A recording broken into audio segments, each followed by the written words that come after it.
What is up, guys? So Sports back again with another video, and in today's video I have my top sleepers in the NBA draft.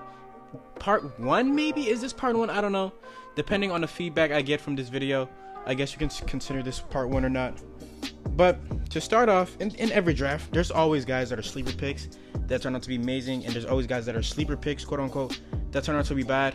Now I chose 5 guys. I made a list of 5 guys. These are not in order, but these are 5 guys that I thought would be good sleepers and I thought that could have success in the NBA. So starting off, my first sleeper pick, I picked Carson Edwards out of Purdue. Now Carson Edwards is a 6'1" guard who lit it up in the tournament, averaged 25 points per game in every single game that he played, and had the most threes in an NCAA tournament history. Now the problem with him is obviously he's just a 6'1" guard. His defense will probably be lacking, but I don't know. I think his problem is, other than like scoring possibly, maybe he doesn't give much to the table. But I mean, again, talk about a guy averaged 25 points per game, a contest in the NCAA tournament when, you know, games are more intense, games are more heated. He's a great player, and I think whatever team drafts him will get a good one. So moving on, next thing I wanted to talk about is Matisse Thybulle. Now Matisse Thybulle is a 6'5" guard out of Washington who has insane defense. Talk about this year. He averaged 3.5 steals and 2.5 blocks a contest. He's a 2-time Pac-12 Defensive Player of the Year, but I mean, that's really it. That's his problem. That's really it. He can't do more but defend. Offensively this year, I believe he only averaged 9 points. I don't even think he averaged 9 points. I think he averaged around 9.5. And he didn't shoot well from the field. I believe he shot 40 to 41 to 42% from the field. So obviously his offense is lacking, but I mean, I see him possibly, his name just slipped my mind. Who was I just gonna say? In a Tony Allen, that's what I was talking about. Tony Allen type of role. I mean, think about Tony Allen, who his offense was lacking a lot. He didn't give you anything on offense, but on defense he was locked down. Talk about a 6-time All-NBA defensive player. Great. 3 times on the first team. He was an NBA champion. That's what I potentially see Matisse Thybulle being. I mean, for a guy to average 3.5 steals and 2.5 blocks as a 6'5" guard in college, and that's just this year. Last year he averaged 3 steals per game and 1.5 blocks per contest. So I mean, his defense did not just come up. You know, he's been a great defender possibly his whole college career. And yeah, again, like I said with Carson Edwards, whatever team gets him will be in for a treat. He's a good one. He definitely is. I think he deserves a little bit more respect.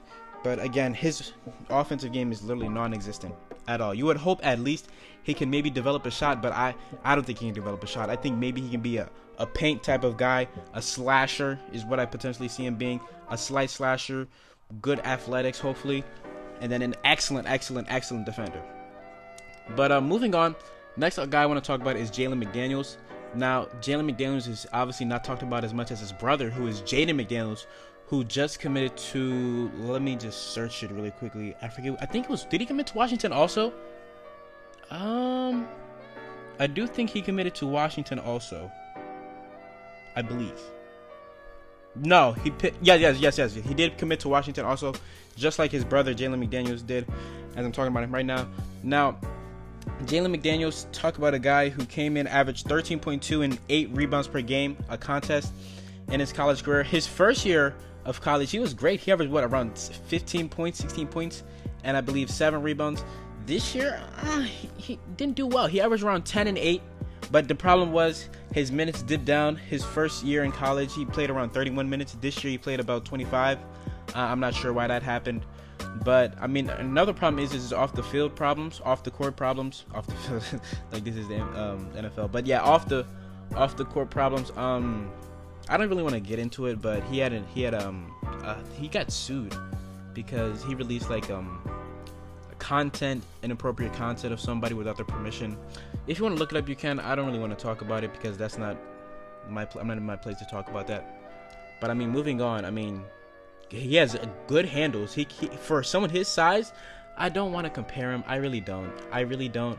But I'm gonna say it because everybody uses a comparison, the Kevin Durant comparison. I'm not saying he's gonna be Kevin Durant. No way will he be Kevin Durant. I'm just calling him Kevin Durant because of the type of handles he has. Kevin Durant-esque to an extent. Obviously, he doesn't have the same explosion and same finesse as KD, but for someone his size, he has great handles, great handles. He has good upside, high upside actually, and his length will help him with the defense. He'll be a great defender, well, a good defender hopefully. His problem is he can't shoot at all. I mean, I believe this year he shot around 25% from the field, which I mean isn't gonna really do it.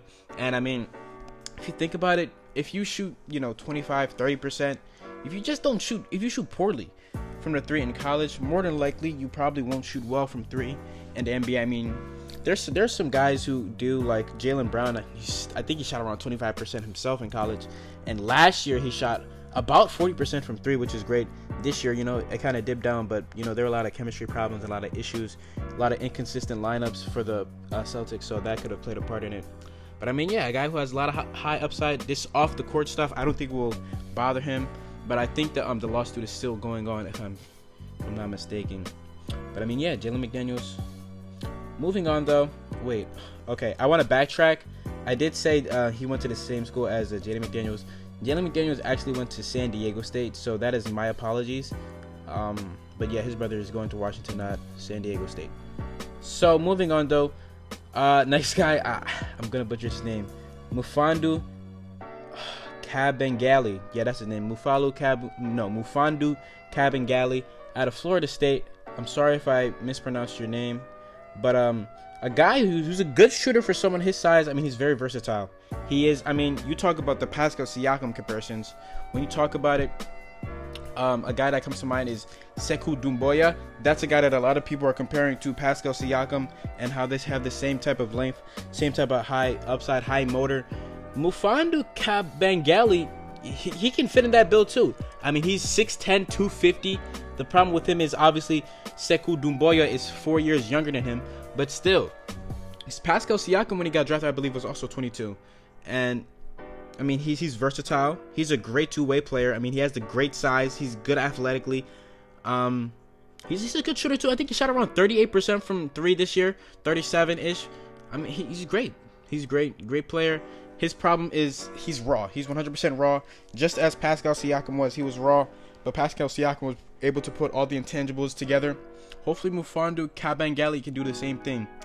But moving on to my last pair now, KZ Okpala from Stanford, a guy who's extremely athletic. He has an insane wingspan. I think he's 6'8", and has a 7'2" wingspan, which is insane. He's a good ball handler for someone that has his size. Again, high upside, great intangibles. Hopefully he can get those intangibles up though. That's his problem. Again, same thing with Mufamadu Kabengele. He's extremely raw. That's his problem. He's extremely raw.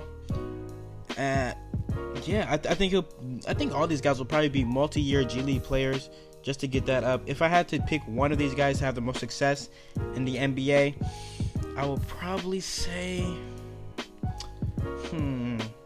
most success out of all these guys in the NBA. This is tough. I probably say Jalen McDaniels. I think Jalen McDaniels probably has the biggest chance, because he probably has the total package out of all these guys. I mean, think about it. Carson Edwards is a great scorer, but he's 6'1". That can maybe be a hinder to him. Matthias Thybulle has no offensive skills at all. Mufamadu Kabengele, he's great in everything, but he's really raw. KZ Okpala, he's really raw too. I think Jalen McDaniels probably has the best package out of all of them. He's not too raw. He can still give you something day one. Maybe these other guys can't. He can't really shoot, but I mean, he has a great dribble for a guy who's 6'10". He can rebound, defend. He can probably do it all. So that's, if I had to pick one, that would be my pick for the most success. But I mean, I've been rambling on for a little bit longer now. But yeah, that's gonna do it for this video, guys. Hope you guys did enjoy. I do want to release this part 2 now that I'm looking at it. There are a lot more other guys that I do want to talk about. Don't want to spoil any in this video, but I will probably have one out hopefully by next week. But I mean, the What's Next series, yes, my most probably series, will be back tomorrow. But that's gonna do it all for this video, guys. I hope you guys did enjoy. Please like and sub and share with your friends. And it's been So Sports, and I'm out. Peace.